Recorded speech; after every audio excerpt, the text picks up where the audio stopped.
নমস্কার বন্ধুরা, আজ আমি তোমাদের নিয়ে এসেছি ওল্ড দীঘার একদম জনপ্রিয় এবং একটা পেট ফ্রেন্ডলি হোটেল, হোটেল শান্তিভিলা। যারা তোমরা সমুদ্রের ধারে একটু নিরিবিলি সময় কাটাতে চাও আর নিজেদের পোষ্যটিকেও সঙ্গে নিয়ে আসতে চাও, তাদের জন্য এই হোটেলটা সত্যি একদম পারফেক্ট। তোমরা তো স্ক্রিনে তোমাদেরকে দিয়েই দিয়েছি যে কোন রুমের কিরকম রেট, তোমরা দেখে নাও। আর ডেসক্রিপশন বক্সে তোমাদের হোটেলের ফোন নাম্বার আর অ্যাড্রেস দুটোই দিয়ে দেবো, তোমরা ডেসক্রিপশন বক্সটা একটু চেক করে নিও। তো ভিডিওটা এন্ড অবধি দেখো, স্কিপ করো না, কেন এই ভিডিওতে আমি ৩-৪খানা রুম ট্যুর আমি দিয়েছি। তো তোমরা একটু দেখে নিতে পারো, চেক করে নিতে পারো।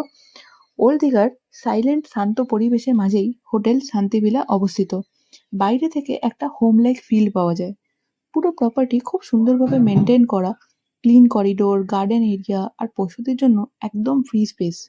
সব মিলিয়ে এখানে ঢুকলে একটা সত্যিই খুব ভালো অনুভূতি হয়। এখানে দু ধরনের রুম পাওয়া যায়, সি ফেসিং, নন সি ফেসিং।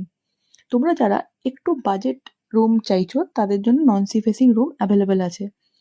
আর এখানে সি ফেসিং এর মধ্যেও আরো টাইপস আছে, যেরকম তোমাদের বলে দিই। এক ধরনের হয় যেটা ফ্রন্ট সি ফেসিং, একটা হয় উইন্ডো সি ফেসিং, আর একটা হয় সাইড সি ফেসিং, মানে তোমরা বারান্দার ব্যালকনি দিয়ে তোমরা সমুদ্র দেখতে পাবে।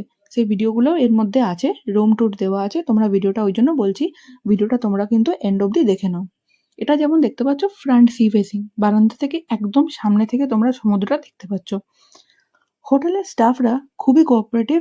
আর এটা হলো পেট ফ্রেন্ডলি হোটেল। এখন পেট ফ্রেন্ডলি হোটেল সত্যি অনেকেই যারা বাড়িতে পোষ্য আছে তারা খুবই টেনশনের মধ্যে থাকে যে বাচ্চাটাকে কোথায় নিয়ে যাব, কি করে নিয়ে যাব, কোন হোটেলে তারা থাকতে দেবে। তো এই হোটেলটা কিন্তু তোমাদের জন্য একটা খুব ভালো অপশন আছে, তোমরা একবার ট্রাই করে দেখতে পারো। এটা ওল্ড দীঘায় অবস্থিত। আরেকটা বলে দিই, এই হোটেলের চেক ইন টাইম কিন্তু সকাল 11টা, আর চেক আউট টাইম সকাল 9:30। যদি তোমরা সামনে দীঘা ট্রাভেল প্ল্যান করছো এবং একটি আরামদায়ক পেট ফ্রেন্ডলি হোটেল খুঁজছো, তাহলে অবশ্যই হোটেল শান্তিভিলা ট্রাই করে দেখতে পারো। আশা করি এই ভিডিওটা তোমাদের কাজে লাগবে। ভিডিওটা ভালো লাগলে একটু লাইক, শেয়ার আর সাবস্ক্রাইব করতে কিন্তু ভুলো না। ভিডিওটা এন্ড অবধি দেখো। দেখা হচ্ছে অন্য নতুন ভিডিওতে। ততদিন টাটা।